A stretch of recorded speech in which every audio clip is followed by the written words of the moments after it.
Cowboy helped a starving native child. The next day, 200 warriors lined up outside his barn. 200 Comanche warriors don't just show up at your barn by accident. They come for blood, for justice, or for war. And Jackson Cole Whitaker was about to find out which one it was. But let's go back to where it all started, 24 hours earlier.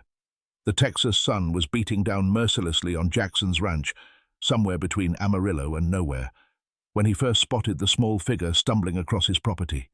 At 34, Jackson had seen plenty of trouble in his years working cattle. But something about this particular morning felt different. Wrong, even. He was mending a broken fence post near the creek when movement caught his eye. A child, couldn't be more than 8 or 9, was walking in unsteady zigzags toward his water source. The kid's clothes were torn, traditional Native American garments that had seen better days. And even from a distance, Jackson could see the way hunger made each step a struggle. Most ranchers in these parts would have reached for their rifle first and asked questions later. The relationship between settlers and the local Comanche tribes had been tense for years, with raids and counter-raids keeping everyone on edge.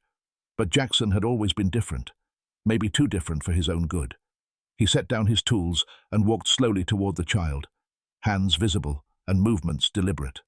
As he got closer, he could see it was a young girl, her dark eyes too large for her thin face, lips cracked from dehydration. She looked up at him with a mixture of fear and desperation that hit him like a punch to the gut.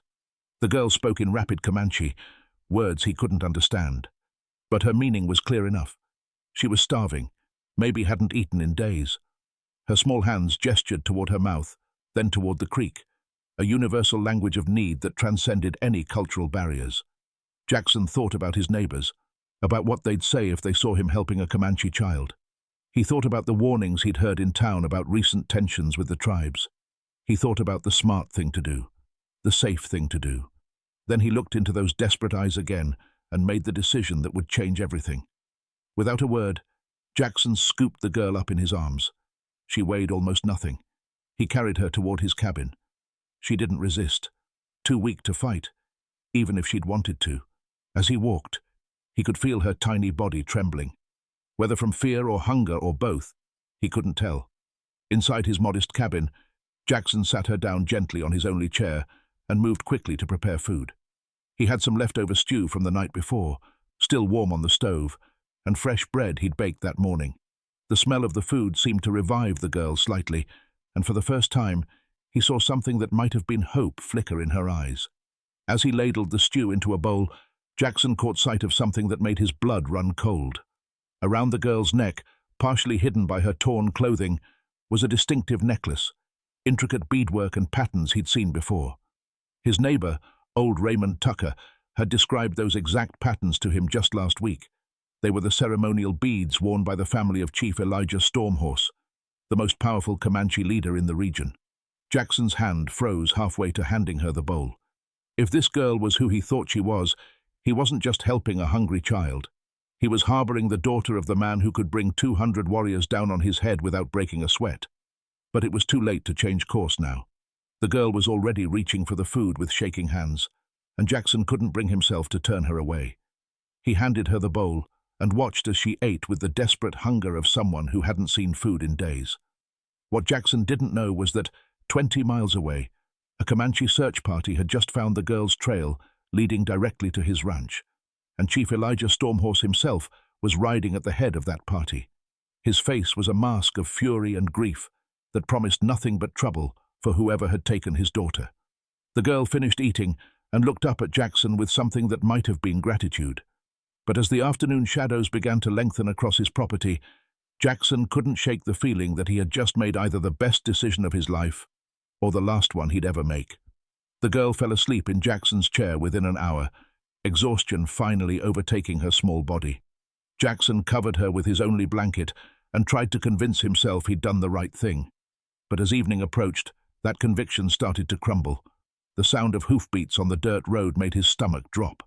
Jackson peered through his window and saw his neighbor, Cletus Harding. Langston riding hard toward his cabin with 2 other men Jackson recognized from town, Deputy Sheriff Cole Warren and the local preacher Reverend Samuel Green. Jackson stepped outside before they could dismount, hoping to keep their voices down and avoid waking the girl. But Langston was already shouting before his horse came to a full stop. "Jackson, you damned fool! What in the hell are you thinking?" Langston's face was red with anger, and something that looked dangerously close to fear. "Warren here says he saw smoke signals coming from the hills this afternoon. The Comanche are looking for something, or someone." Deputy Warren nodded grimly. "My father sent word from town. Chief Elijah Stormhorse's daughter went missing 3 days ago during a hunting party. Word is, she wandered off and got lost in a storm."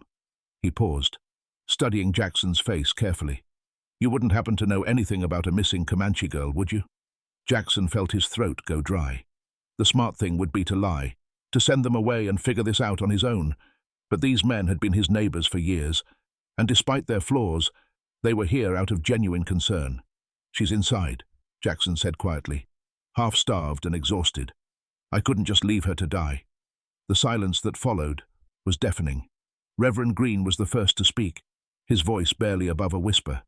"Son, do you have any idea what you've done?" "I helped a hungry child," Jackson replied. But even as he said it, he could hear how naive it sounded. Langston started pacing back and forth, running his hands through his hair. "They're going to think you took her. Hell, they probably already think that. Stormhorse has been known to wipe out entire settlements for less than this." Deputy Warren was already backing toward his horse. "I have to report this, Jackson. It's my duty. But I'll give you a head start. Get her back to her people before they find you here." "In the dark?" Jackson asked. "She can barely walk. And how am I supposed to approach a Comanche camp without getting shot full of arrows?" "That's your problem now," Warren said, mounting his horse.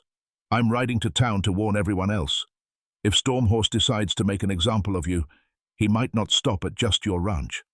As the 3 men rode away, Jackson stood alone in the growing darkness, listening to the girl's quiet breathing from inside the cabin. He thought about saddling up and trying to find the Comanche camp, but he knew it was suicide. He thought about loading her into his wagon and trying to reach the nearest town, but that would only make things worse. The truth was, there was no good way out of this. Every option led to the same place, a confrontation with one of the most feared war chiefs in all of Texas. As if summoned by his thoughts, a new sound drifted across the plains, the distant rhythm of war drums growing closer with each passing minute. Jackson's blood turned to ice. They weren't waiting for morning. The Comanche were coming tonight. Jackson rushed back into the cabin, his mind racing. The war drums were getting louder, and he could now make out individual beats in the rhythm. Slow, methodical, absolutely terrifying. This wasn't the chaotic noise of a raiding party. This was something far more organized and infinitely more dangerous. The girl stirred in the chair, awakened by the sound of the drums. Her eyes opened wide, and for the first time since he'd found her, Jackson saw recognition cross her face. She understood what those drums meant better than he did. She spoke rapidly in Comanche, pointing toward the door and then at herself. Even without understanding the words, Jackson could see the panic in her movements. She was trying to tell him something important, but the language barrier made communication impossible. Jackson knelt down beside her chair, speaking as calmly as he could manage. "I know you can't understand me, little one, but I'm trying to help you. Those drums, that's your people coming for you, isn't it?" The girl nodded vigorously, then grabbed Jackson's shirt and pulled him toward the window. She pointed outside and held up both hands, opening and closing her fingers repeatedly. Jackson counted along with her movements. 10, 20, 30. She kept going until she'd counted to what looked like 200. Jackson's legs went weak. 200 warriors. He'd been hoping for maybe a dozen angry braves that he could somehow reason with. But 200? That was enough to level every ranch within 50 miles. The drums stopped suddenly, and the silence that followed was somehow worse than the noise had been. Jackson moved to the window and peered out into the darkness. At first, he saw nothing. Then, like ghosts materializing from the night itself, he began to make out shapes moving across his property. They came in perfect formation. Warriors on horseback spread out in a wide semicircle that was slowly tightening around his cabin. Even in the moonlight, Jackson could see the war paint on their faces, the feathers in their hair, the weapons in their hands. These weren't men who had come to negotiate. The girl tugged on Jackson's sleeve again, this time gesturing toward herself and then toward the door. She wanted to go to them, But Jackson couldn't tell if that would help or make everything worse. What if they thought he'd hurt her? What if they didn't believe she'd come to him willingly? A single voice called out from the darkness, speaking in English with a heavy accent but perfect clarity. "White man, we know you have taken something that belongs to us. Send out the girl, and perhaps you will live to see morning." Jackson's mouth went dry. The voice carried absolute authority.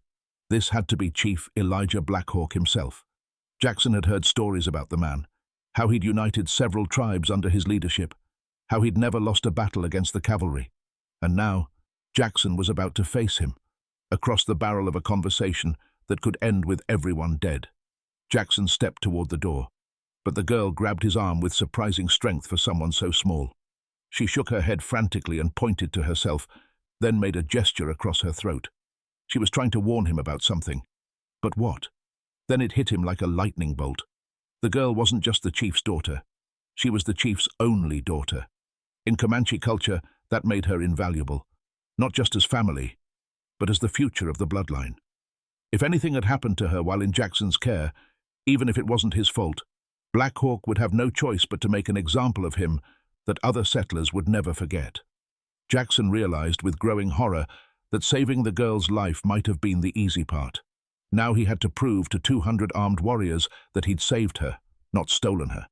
And he had about 30 seconds to figure out how to do that before Chief Elijah Blackhawk lost his patience and turned Jackson's ranch into a battlefield. Jackson made the hardest decision of his life. He opened the cabin door and stepped outside with his hands raised high, the girl following close behind him. The sight that greeted him was something straight out of his worst nightmares. 200 Comanche warriors sat motionless on their horses, forming a perfect circle around his property. War paint gleamed in the moonlight, and every weapon was pointed directly at him. At the front of the formation sat a man who could only be Chief Elijah Blackhawk. Massive, imposing, with silver streaking through his long black hair, and eyes that seemed to burn with barely contained fury.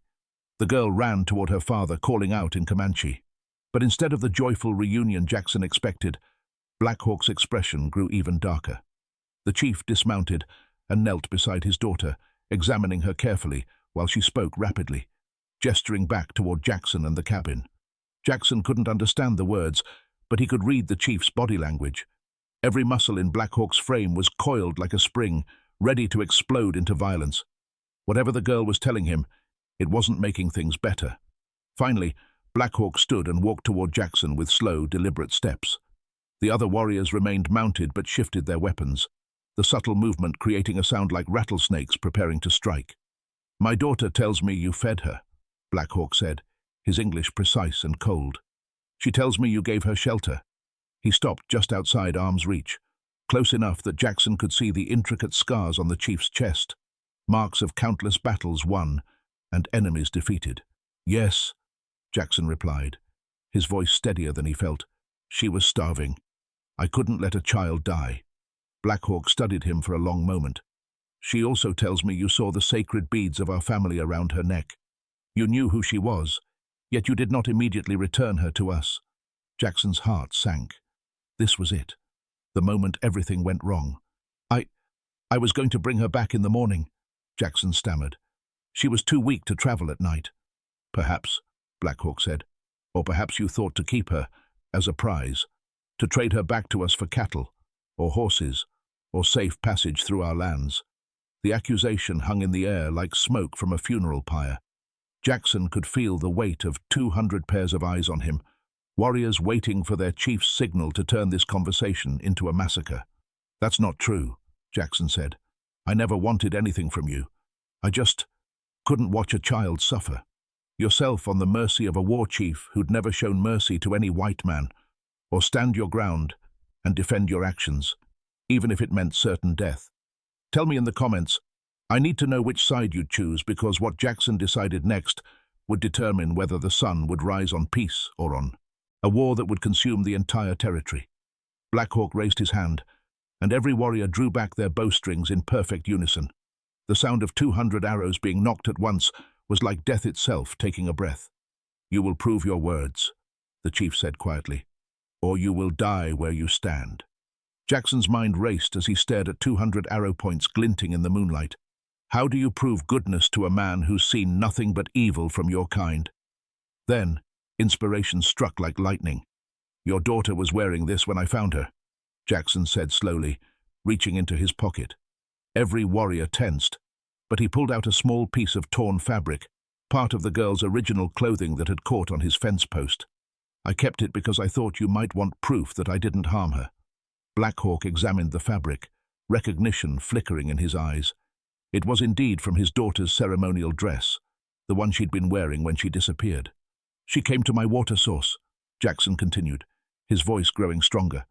"I could have driven her away, could have shot her as a trespasser. Instead, I carried her to my home. I gave her my own food, my own blanket. I asked for nothing in return." The girl spoke up suddenly, tugging on her father's arm and pointing back toward the cabin. She ran to the door and beckoned for him to follow. Confused but curious, Black Hawk motioned for Jackson to accompany them inside. In the cabin, the girl pointed to the chair where she'd slept, then to the empty bowl where Jackson had served her stew. She mimed eating, then sleeping, then pointed to Jackson, and smiled. The first genuine smile he'd seen from her, but Black Hawk's attention was focused on something else entirely. On the table sat Jackson's most prized possession, a small tintype photograph of his own family. His wife and young son, both killed in a cholera outbreak 3 years ago. The picture was worn from handling, surrounded by dried wildflowers that Jackson replaced every week. "You have lost children too," Black Hawk said quietly, and for the first time, his voice held something other than anger. "My boy was about her age," Jackson replied, his throat tight. "Maybe that's why I couldn't turn her away." Black Hawk picked up the photograph, studying the faces of Jackson's lost family. Outside, the warriors maintained their positions, but something in the atmosphere had shifted. The girl continued chattering in Comanche, apparently telling her father every detail of how Jackson had cared for her. "She says," Black Hawk translated, "you could have taken advantage. A lone white man with a Comanche child. You could have demanded ransom, could have used her as protection. Instead, you simply fed her and let her rest." Jackson nodded. "I've got no quarrel with your people, Chief. I just work my land and try to live in peace." Black Hawk was quiet for a long moment, still holding the photograph. When he finally spoke, his words surprised everyone, including his own daughter. "My warriors expected to find a kidnapper tonight. They expected to burn this place to the ground and take your scalp back as proof of our justice." He set the photograph down carefully. "Instead, we find a man who showed kindness to a child who could have been his enemy." Jackson felt hope flickering in his chest, but he could also hear restless movement outside. 200 warriors had come here for blood, and their chief was talking about kindness. That kind of disappointment could quickly turn into a different kind of violence. "But there is still a problem," Black Hawk continued, and Jackson's hope crumbled. "My warriors cannot return empty-handed. They cannot tell their wives and children that we rode out to punish a crime and came back with nothing but words." Jackson's blood turned cold. "What are you saying?" "I am saying," Black Hawk replied, "that even though you meant no harm, you have created a situation that demands resolution. My people expected justice tonight, and if they don't get it—" Black Hawk gestured toward the door, where the sound of increasingly agitated voices could be heard. "Some of my young warriors believe that any white man who touches a Comanche child for any reason must pay the price. They think I am being weak by talking instead of fighting." "Outside," someone shouted in Comanche, and the sound was picked up by other voices. Jackson couldn't understand the words, but the tone was unmistakable. They were calling for blood. If you're enjoying this story, hit that subscribe button, because what happens next will determine everything. Chief Elijah Black Hawk looked Jackson directly in the eyes. "There is only one way to satisfy both justice and honor tonight, but it will require something from you that may be harder than dying." Iron Colt stepped directly into Black Hawk's path, his scarred face twisted with rage. He spoke rapidly in Comanche, his voice rising with each word, and Jackson didn't need a translation to understand the challenge being thrown down. Black Hawk's response was quiet but firm, and Jackson watched as the two men faced off, chief against warrior, authority against grief-fueled anger. The girl pressed closer to Jackson's side, and he could feel her trembling. Other warriors began choosing sides, some moving behind Iron Colt, others remaining loyal to their chief. The careful discipline that had marked their arrival was starting to fracture, and Jackson realized He was witnessing something that could split the tribe apart. Iron Colt pointed his lance at Jackson and shouted something that made several warriors nod in agreement. Black Hawk's jaw tightened, and when he spoke again, his voice carried the unmistakable tone of a final warning. But Iron Colt wasn't backing down. He took another step forward, close enough now that the point of his lance was almost touching Black Hawk's chest. The challenge was clear. Follow the old ways of blood for blood, or be seen as weak by the younger warriors. That's when the girl did something that no one expected. She stepped between the two men and began speaking in rapid, passionate Comanche.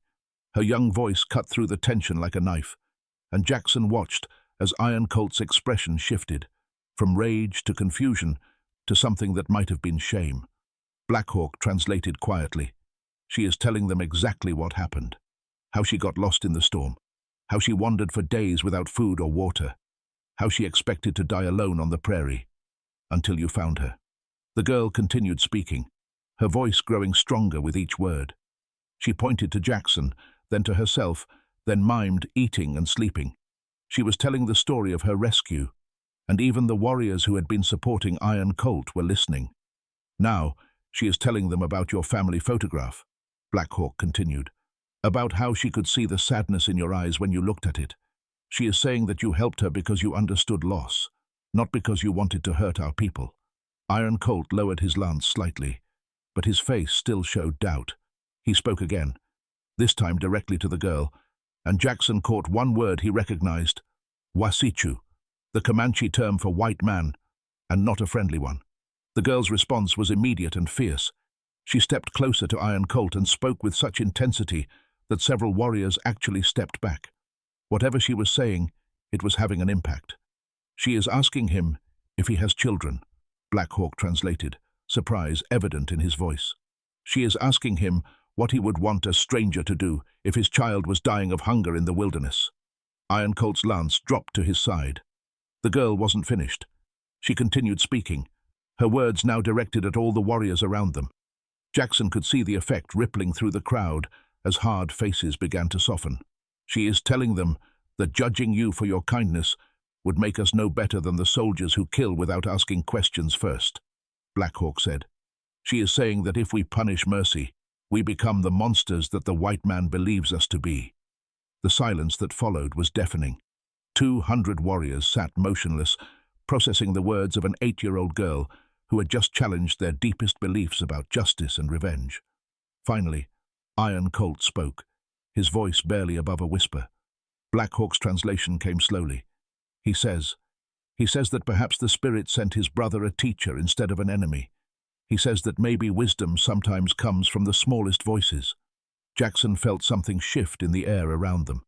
The tension wasn't gone, but it had transformed into something else. Uncertainty, perhaps, or the beginning of understanding. Black Hawk looked at Jackson with something that might have been respect. My daughter has just done something remarkable. She has turned a war party into a council meeting. But now comes the hardest part. What's that? Now you must prove to them that her faith in you was justified. Tonight, in our village, in front of the elders who have spent their entire lives hating your people. Chief Elijah Black Hawk gestured toward his horse. Are you ready to bet your life on the word of a child? Jackson looked down at the girl who was watching him with those same desperate eyes that had started this whole ordeal. But this time, he realized she wasn't begging for his help. She was offering hers. And somehow, that made all the difference. The ride to the Comanche village took 3 hours through terrain that Jackson had never seen before. Hidden canyons and secret paths that his people had never discovered. As they approached the camp, Jackson could see dozens of fires flickering in the darkness and hear the low murmur of voices as word spread of their arrival. The tribal council convened immediately despite the late hour. 7 elders sat in a semicircle around a central fire, their weathered faces grave in the dancing shadows. Jackson stood in the center, acutely aware that he was probably the first white man to enter this sacred space and live to tell about it. Black Hawk spoke first, explaining the circumstances of his daughter's rescue. Then came Iron Colt, who, despite his earlier change of heart, still argued for traditional justice. The debate went back and forth in Comanche for what felt like hours, with Jackson understanding nothing except the occasional gesture in his direction. Finally, The girl stepped forward again. This time her voice was calm and measured, but her words carried the weight of absolute conviction. She spoke for nearly 10 minutes, never once looking away from the elders' faces. When she finished, the oldest member of the council, an ancient man whose hair was completely white, asked her a single question. Her answer was immediate and unwavering. Black Hawk turned to Jackson. He asked her if she truly believes you would risk your life to save a Comanche child again, knowing what it might cost you. She said yes, without hesitation.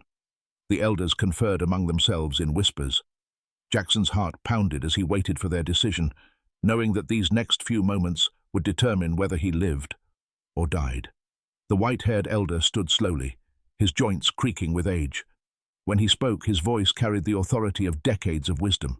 He says, Black Hawk translated, that the spirits have sent us a test tonight, not a test of our ability to make war, but of our ability to recognize when mercy deserves mercy in return. Jackson felt his knees go weak with relief.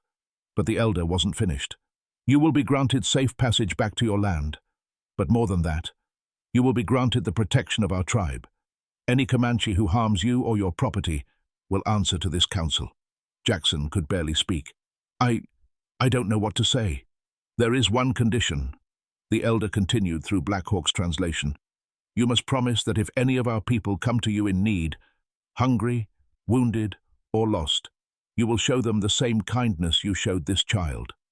I promise, Jackson said without hesitation. What happened next surprised everyone. The girl ran to Jackson and hugged him tightly, speaking in broken English for the first time. Thank you for saving me. Now I save you. As dawn broke over the prairie, Jackson rode back to his ranch, with an escort of honor instead of a war party. The two cultures that had been on the brink of violence had instead found a bridge in the form of one cowboy's simple act of kindness. Jackson's ranch became a neutral ground where Comanche and settlers could meet safely. He never got rich, never became famous, but he lived the rest of his life knowing that sometimes the smallest acts of mercy can prevent the greatest tragedies. And every year, on the anniversary of that night, a young Comanche woman, no longer a starving child but a respected member of her tribe, would visit Jackson's ranch to share a meal and remember the moment when two worlds chose understanding over warfare. The girl who had once begged for food became a translator and peacekeeper between the tribes and settlers.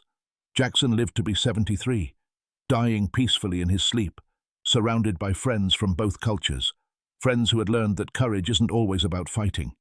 Sometimes it's about knowing when to feed a hungry child instead. If you're loving these incredible true stories from the Old West, hit that subscribe button, because we've got so many more tales of courage, conflict, and unexpected heroes waiting for you. Now click on the video on the screen to hear a story even better than this one, with a twist so powerful you won't forget it anytime soon. Click on the video.